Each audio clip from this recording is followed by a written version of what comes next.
आने वाला कल कौरवों के लिए जाने क्या लेकर आएगा। गांधारी अपने पुत्रों का दुख कैसे सह पाएगी। संजय, तुम मुझे गांधारी के कक्ष में ले चलो। जो आज्ञा महाराज।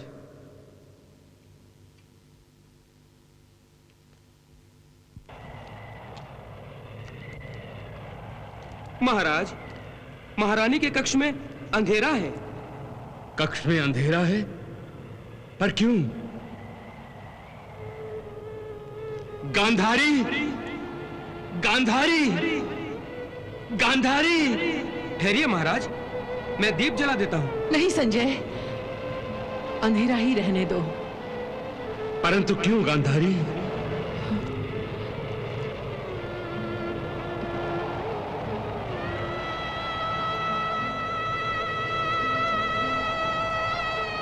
महाराज, हमारे जीवन में तो पहले ही दीपक के उजाले का कोई अर्थ नहीं था, क्योंकि भाग्य ने आपकी दृष्टि छीन ली और मैंने अपनी आंखों पर पट्टी बांध रखी है। परंतु हमारे मन में जिस ज्योति से उजाला था, अब वो ज्योति भी बुझने लगी है। गांधारी, ये कैसी बातें कर रही हो? महाराज, आज से पहले हमारे जीवन में हमारे 100 पुत्रों के कारण उजाला ही उजाला था। जैसे पूनम की रात में चंद्रमा और सितारे शोभित होते हैं, परंतु इस महाभारत के संग्राम में जैसे जैसे हमारे एक एक पुत्र की मृत्यु का शुभ समाचार मिलता जाता है, ऐसे लगता है सितारों भरे आसमान से एक एक तारा टूटता जा रहा है और पूनम के पूरे चांद को मृत्यु की अमावस का अंधेरा धीरे धीरे निगलता जा रहा है। महाराज, इस भयानक युद्ध का अंधेरा एक एक करके हमारे सारे पुत्रों को निगल जाएगा महाराज, और फिर हमारा सारा जीवन अमावस की रात की तरह लौ समाप्त होने वाली रात का अंधेरा बन जाएगा। महाराज, इस शापित रात का अंधेरा इस महल का दीपक भला कैसे कम कर सकेगा? शुभ शुभ बोलो गांधारी, शुभ शुभ बोलो। महाराज, शुभ शुभ बोलने से हमारे जीवन का ये कड़वा सच अमृत में तो नहीं बदल सकता ना, परंतु सच तो ये है कि गदाधारी भीम ने मेरे पुत्र आदित्य केतु, मावाशी, कुंडधार, सुनाभ, विशालाक्ष, महोदर और पंडितक को, जिन्हें मैंने अपना दूध पिला पिलाकर बड़े चाव से पाला था, उनका खून किस निर्दयता से बहा दिया है महाराज। आप नहीं जानते महाराज, मेरे एक एक पुत्र की मृत्यु पर मेरी छाती में एक एक छेद बन रहा है महाराज। मेरी छाती अब छलनी हो गई है महाराज। पता नहीं मेरी हरी भरी गोद को किसने संतान की नजर लग गई है महाराज, किसने संतान की नजर लग गई है। गांधारी, गांधारी, धीरज रखो गांधारी। हमारे पुत्रों को तो वीर गति प्राप्त हुई है, इसलिए उनके लिए इतना शोक करना उचित नहीं है। और फिर हमारे पुत्रों की मृत्यु का बदला लेने के लिए दुर्योधन, दुशासन जैसे मेरे वीर पुत्र अभी जीवित हैं। युवराज दुर्योधन अवश्य पांडवों को इसका दंड देगा। दंड देगा। ये युद्ध हम नहीं जीत सकेंगे, नहीं जीत सकेंगे हम ये युद्ध। जिस तरह आज मेरे 7 भाइयों की हत्या हुई, उसी तरह हम सब एक एक करके मारे जाएंगे। ये तुम क्या कह रहे हो भांजी? सत्य कह रहा हूं मामाश्री, सत्य। जिस सेना का नायक ही शत्रु के साथ हो, वो सेना तो जीता हुआ युद्ध भी हार जाती है। हाँ, हम भी ये युद्ध हार जाएंगे और अपने प्राण खो बैठेंगे मामाश्री। भ्राताश्री, आप उन विद्रोहियों के नाम बताइए जो हमारी सेना में घुसकर शत्रुओं का साथ दे रहे हैं, जिनके कारण हमारे भाइयों का वध हो गया। भ्राताश्री, मैं उन विद्रोहियों को उसी तरह आपके चरणों में डाल दूंगा जिस तरह मैंने आपकी आज्ञा से आपके विद्रोह करने वाली द्रौपदी को आपके चरणों में डाल दिया था। आप केवल मुझे आज्ञा दीजिए और उन विद्रोहियों के नाम बताइए। मैं बताता हूं विद्रोहियों के नाम। अंगराज कर्ण, आपने तो युद्ध में भाग भी नहीं लिया, फिर आप ये कैसे जान सकते हैं? बहुत आसान है दुशासन, बहुत आसान। जो कौरवों में रहकर भी कौरवों में नहीं है, वो पांडवों का है। जो इधर भी है और उधर भी, और जो न पूरा उधर है न पूरा इधर, इन सब नामों के ऊपर सबसे पहले पितामह भीष्म का नाम है। हाँ! जिन्हें पांडव प्रेम ने अपने चंगुल में जकड़ रखा है। कौरव सेनापति के बाद ये रोग आचार्य द्रोण को भी लग गया है। आचार्य द्रोण को तो पांडवों में अपने प्रिय शिष्य दिखाई देते हैं। इनके बाद गुरु कृपाचार्य, जो अब तक पांडवों पर अपनी गुरु कृपा बनाए हुए हैं। भ्राताश्री, जब पितामह भीष्म सेनापति होकर पांडवों का वध नहीं कर रहे हैं, तो दूसरा कोई क्या कर सकता है? हाँ, कौरवों की विजय के रास्ते में पितामह हिमालय की भांति खड़े हैं। अरे कोई करे भी तो क्या करे? हाँ, बताओ कर्ण, हम क्या करें? विजय पथ पर आगे कैसे बढ़े? सीधा सा उपाय है। जो पत्थर रास्ते को रोके, उसे रास्ते से हटा दो। हाँ, ठीक कह रहे हैं अंगराज कर्ण भांजे, ठीक कह रहे हैं। जब तक शत्रु का पक्षपाती कौरव सेना का सेनापति बना रहेगा, हम ये युद्ध नहीं जीत सकेंगे। हमारा सेनापति तो उस योद्धा को होना चाहिए जो पांडवों से प्रेम नहीं, घृणा करता हो, घृणा। याद रखो, शत्रु का कट्टर दुश्मन ही सच्चा मित्र होता है। हाँ, हाँ मामाश्री, हाँ। आपके संकेत में छुपी आपकी मनोकामना को मैं भली भांति जानता हूं, क्योंकि मेरी भी यही कामना है।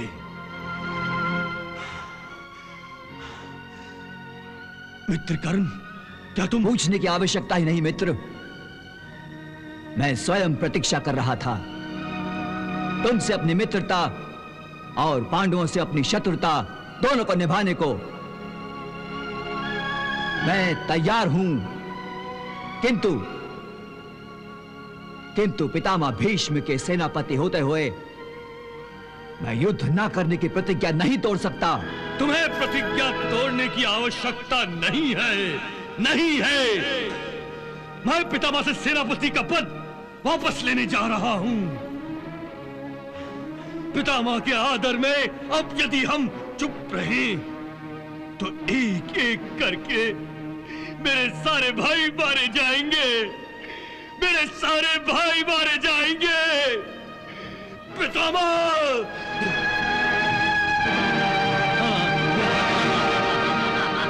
पितामह! दुर्योधन!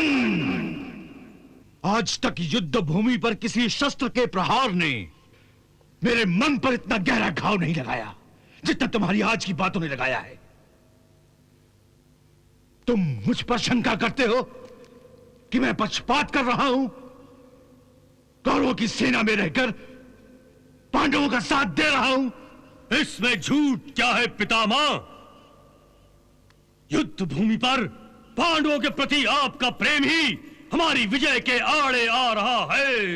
हाँ हाँ, मेरा अपराध मेरा पांडव प्रेम है, और इसी प्रेम को मैंने अपनी प्रतिज्ञा बना लिया है कि मैं पांडवों का वध नहीं करूंगा, चाहे कौरव मारे जाते रहे। हाँ पितामह, यदि आप पांडवों को मारना नहीं चाहते तो छोड़ दीजिए सेनापति का पद। दुर्योधन, इसमें तक क्रोध करने की क्या आवश्यकता है पितामह? युद्ध लाड़ प्यार करने के लिए नहीं किया जाता। तुम अपने पितामह का अपमान कर रहे हो, अपने पितामह का अपमान। अपमान तो आप कर रहे हैं पितामह। युद्ध भूमि का अपमान, शस्त्रों का अपमान, और सबसे बढ़कर हम कौरवों की शूर वीरता का अपमान, जिन्हें आपके पांडव प्रेम ने पराजय की कगार पर लाकर खड़ा कर दिया है। और मैं ये कदापि सहन नहीं कर सकता कि पांडव कौरवों पर राज करें। मुझे किसी भी परिस्थिति में पांडवों के सरों को अपने आगे झुकाना है। पांडवों के सर अपने ज्येष्ठों के आदर में या फिर अपने आदर्शों के आगे झुकते हैं, और वो भी केवल अपनी इच्छा से। कोई और उन्हें नहीं झुका सकता। झुक सकता है, परंतु आप स्वयं ना तो पांडवों के सरों को झुकाना चाहते हैं और न ही किसी को झुकाने का अवसर देना चाहते हैं। इसीलिए आप कौरवों के सेनापति का पद त्यागना नहीं चाहते। छोड़ दीजिए सेनापति का पद, और फिर देखिए कैसे घमंड से अकड़े हुए सरों को अंगराज कर्ण झुकने के लिए विवश कर देगा। वो कायर झुकाएगा उन पांडव वीरों को जो अर्जुन के हाथों बार बार अपने शस्त्रों का अपमान करा चुका है। भूल गए जब महाराज विराट का गोधन चुराने के प्रयास में वो अर्जुन से 3 बार परास्त हुआ था? क्या तुम कर्ण का वो इतिहास भी भुला बैठे हो जब चित्रसेन ने तुम्हें बंदी बना लिया था? तब तुम्हारा यही मित्र कर्ण परास्त होकर युद्ध भूमि से भाग गया था। दुर्योधन, तुम स्वयं मित्र के प्रेम में अंधे हो रहे हो और मुझ पर आरोप लगा रहे हो पांडवों के प्रेम में अंधा होने का। परंतु क्या? मेरे जीते जी कर्ण कौरव सेना का सेनापति नहीं बन सकता। मैं एक कायर के हाथों में हस्तिनापुर की सुरक्षा नहीं दे सकता। अर्थात आप पांडवों को हारने और हमें जीतने देना नहीं चाहते। युवराज दुर्योधन, केवल मैंने इस कौरव कुल के विनाश को रोक रखा है। यदि मैं पांडव और कौरवों के बीच में से हट गया तो इस विनाश को कोई नहीं रोक सकता। और इस भ्रम में मत रहना कि तुम्हारा मित्र कर्ण तुम्हें विजयश्री की माला पहनाएगा। अरे एक तो क्या 100 कौरव भी हो तो ये चमत्कार नहीं कर सकते, क्योंकि जिस पक्ष का साथ स्वयं भगवान श्री कृष्ण ले रहे हैं उसे कोई परास्त नहीं कर सकता। पितामह, ये सब कहने की बातें हैं। सत्य तो यह है कि आप पांडवों की मृत्यु देखना नहीं चाहते। उन विषैले नागों को जीवित देखने के लिए उनके प्राणों पर मेरे भाइयों को एक एक करके भेंट कर गए हैं। दुर्योधन, कौरव सेना का एक एक योद्धा इस सत्य को जान गया है। केवल आप इस भ्रम में हैं कि आपके षड्यंत्र को कोई नहीं जानता। यह आरोप है मुझ पर, झूठा आरोप। पितामह, हर आरोप के पीछे कुछ न कुछ सच्चाई होती है। तुम अपने पितामह पर शंका कर रहे हो। शंका नहीं, विश्वास है। मुझे भी और सब कौरवों को भी। तुम सब पांडवों की दुश्मनी में अंधे हो गए हो। अब सबकी आंखें खुल गई हैं।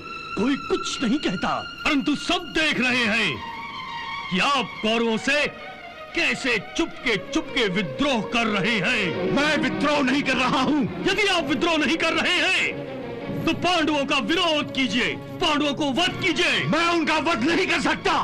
मैं अपनी प्रतिज्ञा नहीं तोड़ सकता। प्रतिज्ञा नहीं तोड़ सकते तो सेनापति का पद छोड़ दीजिए। सेनापति का पद छोड़ता हूँ तो हस्तिनापुर की सुरक्षा की प्रतिज्ञा टूटेगी। पद नहीं छोड़ सकते, प्रतिज्ञा नहीं तोड़ सकते तो फिर क्या कर सकते हैं? केवल पांडवों का पक्षपात और कौरवों का विनाश। दुर्योधन मर गया आपके लिए, दुर्योधन, और सारे कौरव मर गए आपके लिए। लीजिए लीजिए ये अपने हाथों में तलवार और मेरा और सारे कौरवों का वध कर दीजिए। उन पांडवों के हाथों मरने से तो अच्छा है पितामह कि हम सब आपके हाथों मारे जाएं। दुनिया देखेगी, देखेगी दुनिया कि पांडवों के पक्षपात में आपने अपने पौत्रों का खून बहाया है। पितामह रंग लीजिए अपने हाथों को अपने पौत्रों के खून से। अपने प्रिय 5 पांडवों का खून नहीं बहाना चाहते ना आप, परंतु 100 कौरवों का तो खून बहा सकते हैं जिनसे आप घृणा करते हैं। दुर्योधन कीजिए ये अन्याय, कीजिए ये पक्षपात, कर दीजिए हम सबका वध। नहीं नहीं नहीं नहीं दुर्योधन, अब मैं इस आरोप को और सहन नहीं कर सकता। तुम्हारे इस आरोप की दुर्गंध मेरे शरीर के रोम रोम से फूट रही है। मेरा संपूर्ण अस्तित्व इस दुर्गंध से अपवित्र हो गया है, अपवित्र हो गया है। मैं इसे पवित्र करूंगा। मैं पांडवों के रक्त से अपने अस्तित्व को पवित्र करूंगा। मैं गंगा पुत्र भीष्म प्रतिज्ञा करता हूं। मैं गंगा पुत्र भीष्म प्रतिज्ञा करता हूं। मैं गंगा पुत्र भीष्म प्रतिज्ञा करता हूं कि मैं पांडवों का वध करूंगा और इस पृथ्वी लोक को निष्पांडव कर दूंगा, अन्यथा स्वयं अपने प्राण दे दूंगा। निष्पांडव कर दूंगा, निष्पांडव कर दूंगा, निष्पांडव कर दूंगा, निष्पांडव कर दूंगा। जय तात श्री भीष्म ने प्रतिज्ञा की है, पांडवों का वध करने की प्रतिज्ञा।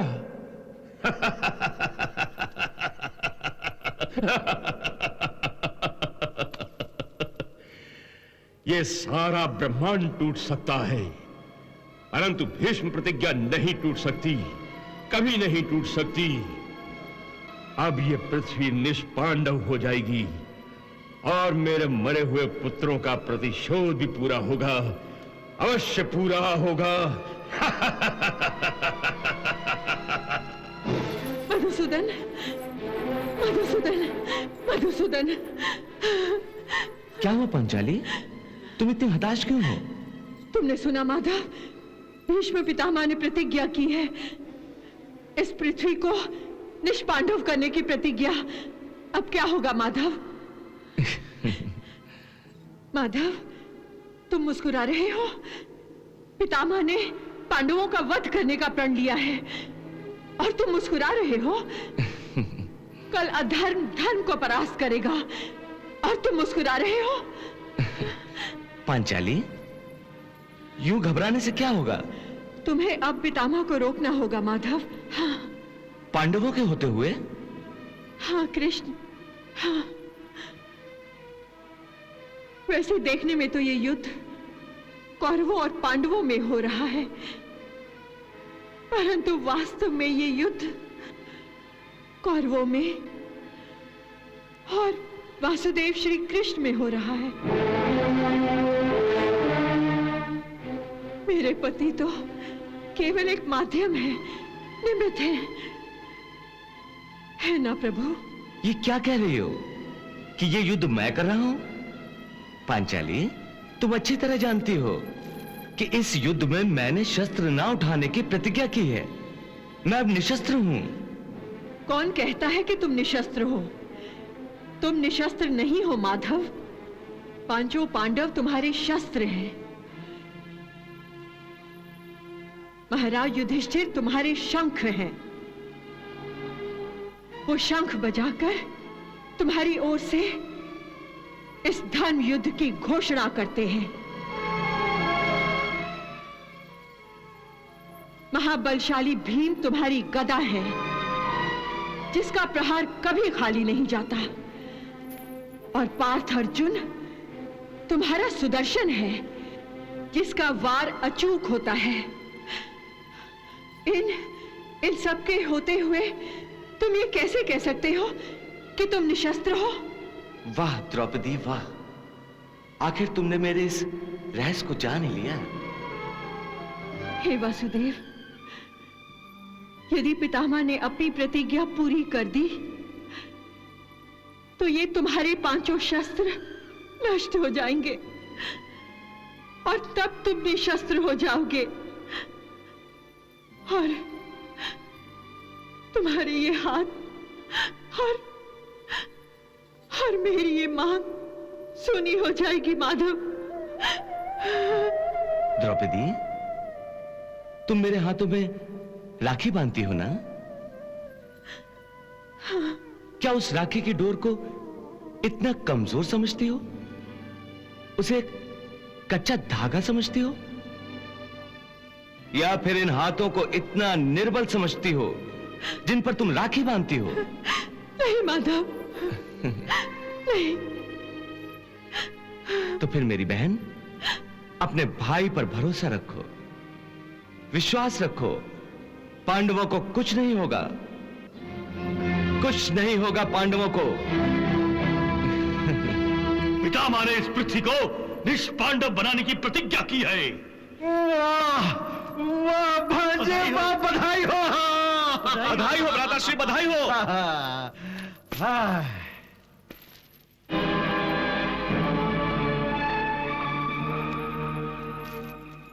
तुम मुझे बधाई नहीं दोगे अंगराज? तुम्हें खुशी नहीं हुई? भांजे, लगता है अंगराज कर्ण ये समाचार सुनकर दुखी हो गए। दुख मुझे इस बात का नहीं है मामा श्री कि पांडव मारे जाएंगे, बल्कि इस बात का दुख है कि अर्जुन का वध अब मेरे हाथों नहीं होगा। चिंता क्यों करते हो मित्र? पितामह के हाथों जब अर्जुन परलोक सिधार जाएगा तो इस संसार में तुम्हारे अतिरिक्त कोई और सर्वश्रेष्ठ धनुर्धर नहीं बचेगा, और इस तरह तुम्हारी सर्वश्रेष्ठ धनुर्धर बनने की महत्वाकांक्षा भी पूरी हो जाएगी। नहीं मामा श्री, नहीं नहीं। सर्वश्रेष्ठ धनुर्धर कहलाने की सच्ची खुशी मुझे तब प्राप्त होगी जब मैं स्वयं अपने बाणों से अपने विरोधी धनुर्धर अर्जुन का वध करूंगा। यदि पितामह भीष्म के धनुर के बाणों द्वारा मुझे यह सम्मान मिला तो मुझे इसकी कोई खुशी नहीं होगी, कोई खुशी नहीं होगी। परंतु एक मित्र की खुशी से बढ़कर कोई खुशी नहीं होती। इसलिए युवराज, मैं तुम्हें बधाई देता हूं। बधाई हो। नहीं केशव, नहीं। युद्ध में क्रोध में भरे यमराज को रोका जा सकता है, वज्रधारी इंद्र पर अंकुश लगाया जा सकता है, गदाधारी कुबेर पर प्रतिबंध लगाया जा सकता है, परंतु प्रतिज्ञाबद्ध पितामह को कोई नहीं रोक सकता। और अब तो उन्होंने केवल पांडवों का ही वध करने की प्रतिज्ञा की है, तो फिर कौन है जो उन्हें रोकेगा? मुझे तो ऐसा लग रहा है कि जिस प्रकार पतंगे अग्नि की लपटों की ओर आकर्षित होकर स्वयं आगे बढ़कर अग्नि में भस्म हो जाते हैं, उसी प्रकार युद्ध में पितामह का सामना करके हम आत्महत्या कर रहे हैं। हे मधुसूदन, मेरे कारण मेरे भाइयों को राजपाट से हाथ धोना पड़ा, सुख शांति और ऐश्वर्य से वंचित रहना पड़ा, पांचाली को असहनीय अपमान सहना पड़ा, और मेरे कारण मेरे भाइयों को वनवास की पीड़ा सहनी पड़ी, और मेरे ही कारण वो पितामह भीष्म के घातक बाणों का लक्ष्य बनने जा रहे हैं। नहीं केशव, नहीं। मेरे भाई, मेरे साथी, मेरे सैनिक मेरे हित के लिए मृत्यु की खाई में क्यों गिरे? नहीं, मैं ऐसा नहीं होने दूंगा। हे केशव, साक्षी रहना तुम। आज मैं अपने चारों भाइयों और अपने सभी साथियों को मेरे प्रति उनके कर्तव्य से मुक्त करता हूं।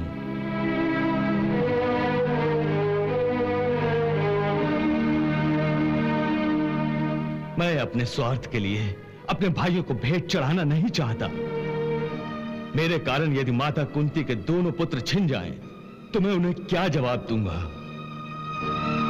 और फिर जब मैं मरकर परलोक पहुंचूंगा तो माता मांद्री को क्या उत्तर दूंगा कि उनके दोनों पुत्रों को भी मैंने अपने स्वार्थ पर भेंट चढ़ा दिया? इतना भयंकर आरोप सहने की शक्ति मुझ में नहीं है केशव, मुझ में नहीं है। मरना है तो केवल मैं ही मरूंगा।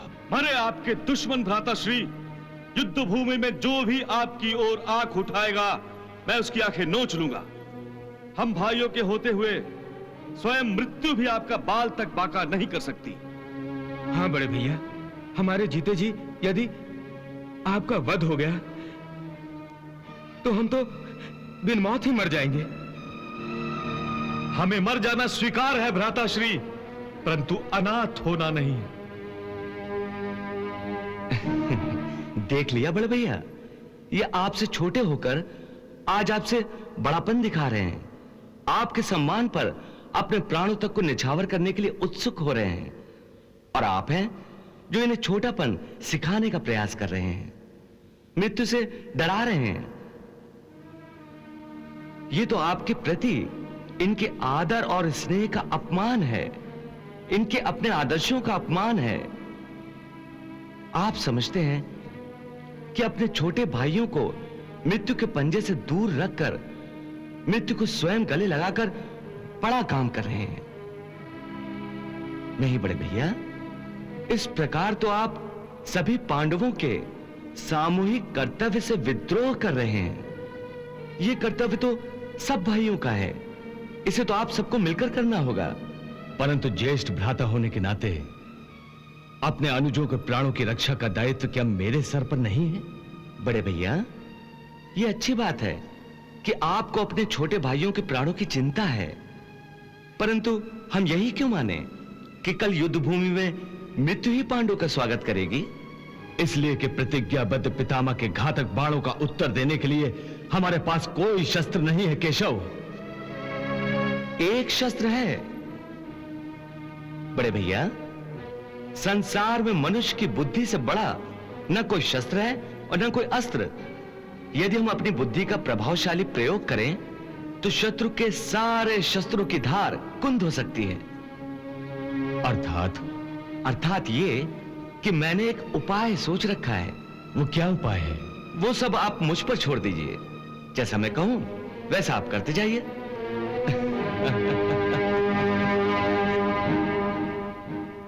ओम नमो भगवते वासुदेवाय। ओम नमो भगवते वासुदेवाय। ओम नमो भगवते वासुदेवाय। ओम नमो भगवते वासुदेवाय। ओम नमो भगवते वासुदेवाय। ओम नमो भगवते वासुदेवाय। ओम नमो भगवते वासुदेवाय। ओम नमो भगवते वासुदेवाय। ओम नमो भगवते वासुदेवाय। ओम नमो भगवते वासुदेवाय। ओम नमो भगवते वासुदेवाय। ओम नमो भगवते वासुदेवाय।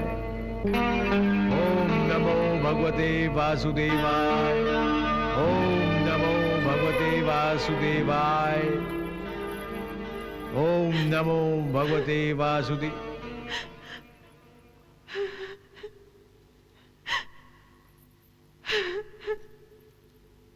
कौन?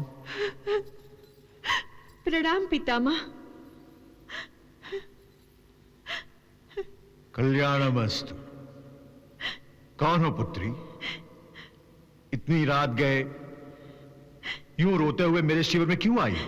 पितामह, मैं एक सुहागन हूं। मेरे पति इस महासंग्राम में युद्ध कर रहे हैं। मैं उनके प्राणों की सुरक्षा के लिए आपसे आशीर्वाद मांगने आई हूँ। युद्ध में तो प्राणों को दांव पर लगाया ही जाता है। एक क्षत्राणी भली भांति इस धर्म को जानती है, इसलिए मृत्यु से पहले मृत्यु का शोक नहीं मनाती। पितामह, फिर भी स्त्री कभी नहीं चाहती कि वो विधवा हो जाए, इसलिए वो अपने पति के प्राणों की सुरक्षा के लिए प्रार्थना करती है और हर वो जतन करती है जो उसके बस में होता है। परंतु तुम मेरे पास क्यों आई हो? इस संबंध में मैं क्या कर सकता हूं? पितामह, आपकी वाणी में सरस्वती का वास है, इसलिए कि आपने कभी झूठ नहीं बोला।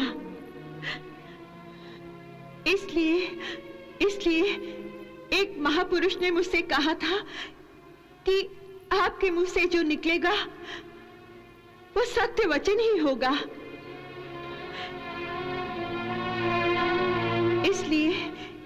इसलिए मेरा मन ये कहता है पितामह कि यदि आप मुझे सदा सुहागन रहने का आशीर्वाद देंगे तो मेरे पति रणभूमि में अवश्य सुरक्षित हो जाएंगे।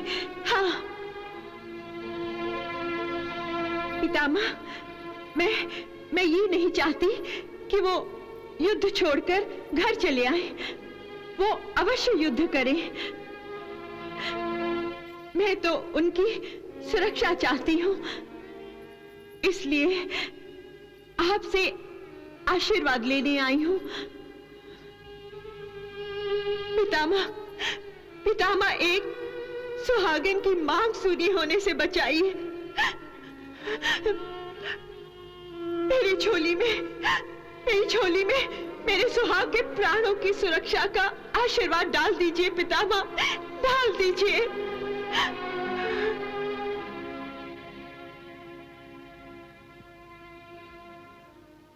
हे भगवान, मेरे हाथों में तो कुछ नहीं है, करने वाला तो तू ही है।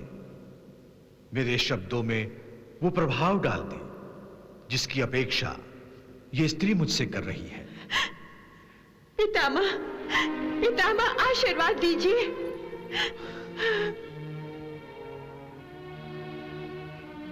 सौभाग्यवती भावा।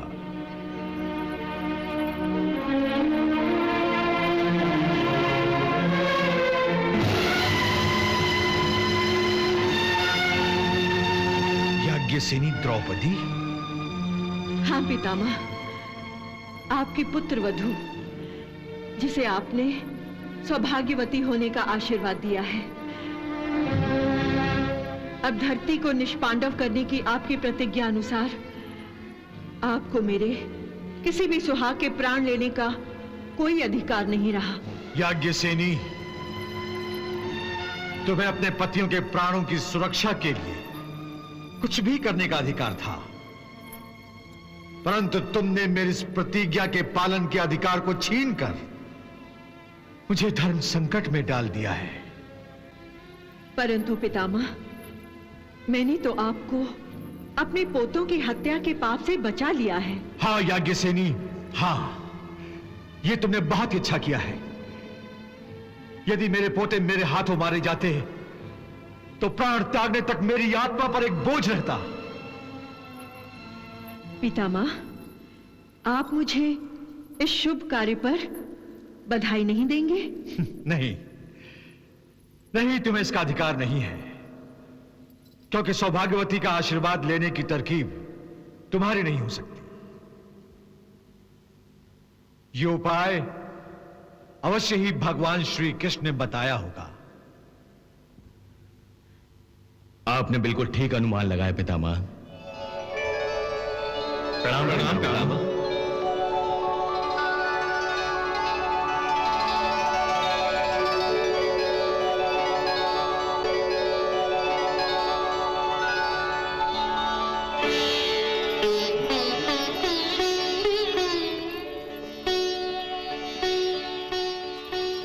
कल्याणमस्तु।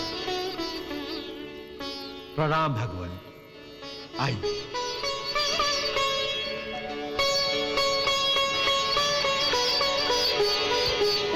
आसन ग्रहण कीजिए भगवान।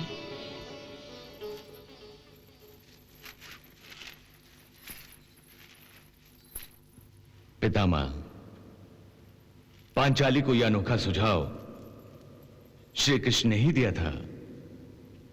मैं जानता था प्रभु, अपने इस विवश भक्त को अपने प्रिय पोतों की हत्या के पाप से आप अवश्य बचाएंगे।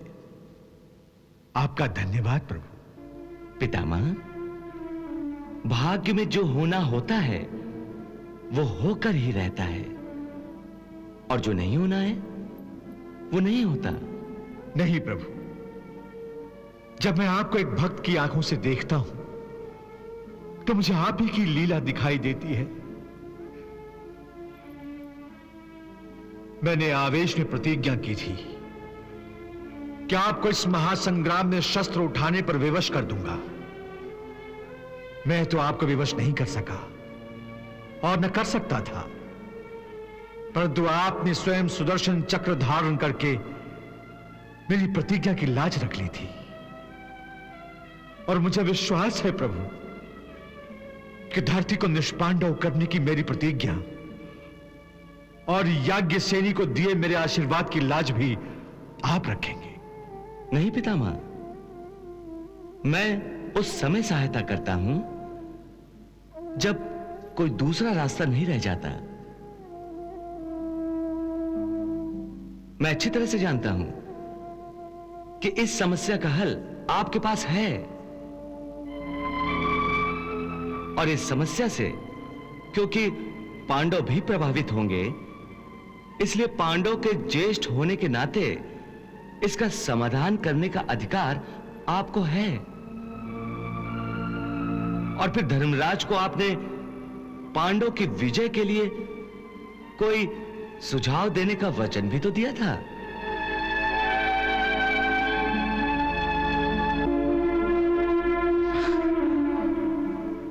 समझ गया भगवान, मैं आपका संकेत समझ गया। आज मैं धर्मराज को पांडवों की जीत का उपाय भी बताऊंगा, अपनी प्रतिज्ञा भी पूरी करूंगा, और याज्ञसेनी को दिए हुए आशीर्वाद पर भी कोई बुरा प्रभाव नहीं पड़ेगा। इन सारी समस्याओं का एक उपाय है। वो क्या उपाय है पितामह? बताता हूं, परंतु इस संबंध में मुझे आप सभी पांडवों की सहायता की आवश्यकता पड़ेगी। हम आपकी सहायता अवश्य करेंगे। हाँ, हम आपकी सहायता अवश्य करेंगे, अवश्य करेंगे। तो फिर प्रतिज्ञा करो कि मैं जैसा कहूंगा वैसा ही करोगे। हम प्रतिज्ञा करते हैं कि आप जैसा कहेंगे हम वैसा ही करेंगे। हाँ, हम प्रतिज्ञा करते हैं। कल युद्ध भूमि पर, इससे पहले कि मैं अपनी प्रतिज्ञा का पालन करते हुए तुम में से किसी का वध करूं, अर्जुन मेरा वध करेगा और तुम सब उसकी सहायता करोगे। नहीं पितामह, नहीं पितामह, नहीं, मुझसे नहीं होगा पितामह, मुझसे नहीं होगा, मुझसे नहीं होगा। अर्जुन, तुम्हें नहीं कहने का अधिकार नहीं रहा। तुम मुझे वचन दे चुके हो, और फिर यह मेरी आज्ञा भी है और अंतिम इच्छा भी। पितामह, आप बहुत कड़ी परीक्षा ले रहे हैं हमारी। पुत्र, परीक्षा तो मेरा भाग्य ले रहा है। मैं जीवन भर अशांत रहा, अब मैं शांति के साथ मरने जा रहा हूं। अब मुझे शांति भी मिलेगी और विश्रांति भी, जो केवल भगवान कृष्ण या तुम मुझे दे सकते हो, क्योंकि तुम दोनों की सिवा मुझे मारने का सामर्थ्य और किसी में भी नहीं है।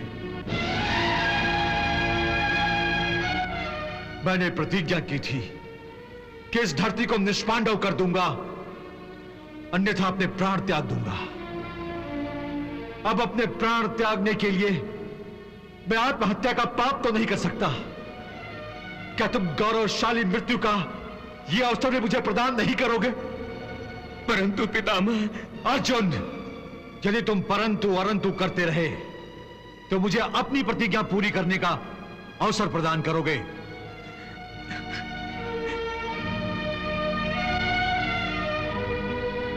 रणभूमि पर मैं अपने क्षत्रिय धर्म से विद्रोह नहीं कर सकता। पितामह, मैंने पांचाली को सौभाग्यवती होने का आशीर्वाद दिया है और तुम सब लोगों ने मेरी आज्ञा का पालन करने की प्रतिज्ञा भी ली है। क्या तुम मेरा आशीर्वाद छीन करना चाहते हो?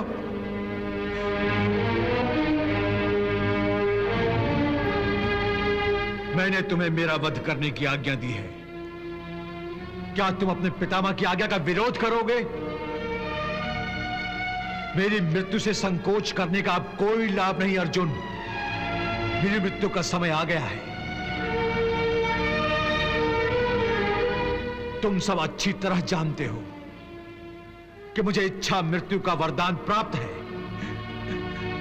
मैं अपनी प्रतिज्ञा की लाज रखने के लिए अपने प्राण त्यागना चाहता हूं।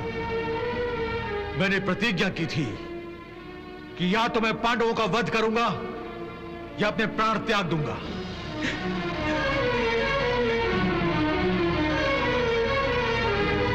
मैंने तुमसे वचन लिया था, अंतिम इच्छा प्रकट की थी कि मैं तुम्हारे वारों से मरना चाहता हूं।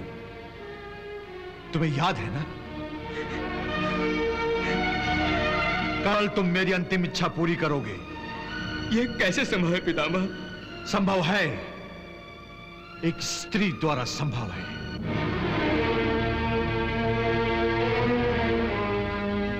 समस्या के भंवर से एक स्त्री हमें निकाल सकती है। एक स्त्री निकाल सकती है? पर कैसे? इस धरती को निष्पांडव बनाने की मेरी प्रतिज्ञा के अनुसार युद्ध भूमि पर मैं कल अवश्य हथियार उठाऊंगा, परंतु मैं किसी स्त्री के आगे हथियार नहीं उठाता। स्त्री को अपने शस्त्र के लक्ष्य पर देखकर हथियार नीचे कर लेता हूं। और यही वो समय है अर्जुन, जब तुम अपने प्रहार से, अपने बाणों से मेरा सीना छलनी कर सकते हो।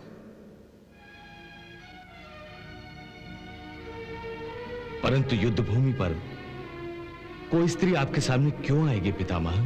रोज ही आती है, पर तुम उसे पुरुष मानते हो और शिखंडी के नाम से जानते हो, और मैं उसे स्त्री कहता हूं और शिखंडिनी के नाम से जानता हूं। याद है ना? शिखंडिनी ने एक स्त्री के रूप में जन्म लिया था और बाद में एक यक्ष की सहायता से वो पुरुष बन गई थी। बस अर्जुन, तुम शिखंडिनी को अपनी ढाल बना लो, मैं अपने हथियार पीछे कर लूंगा। बस उसके बाद तुम मेरा वध कर देना। पितामह। बस अर्जुन, तुम्हारे लिए यही उचित होगा कि तुम मेरा वध कर दो। बस कीजिए पितामह, बस कीजिए, बस कीजिए पितामह, पितामह।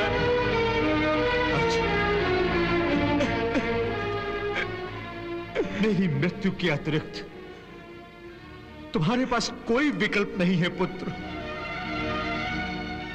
मेरी मृत्यु से कदाचित यह भीषण युद्ध रुक जाएगा। मेरी मृत्यु से तुम सभी भाइयों को न्याय मिलेगा।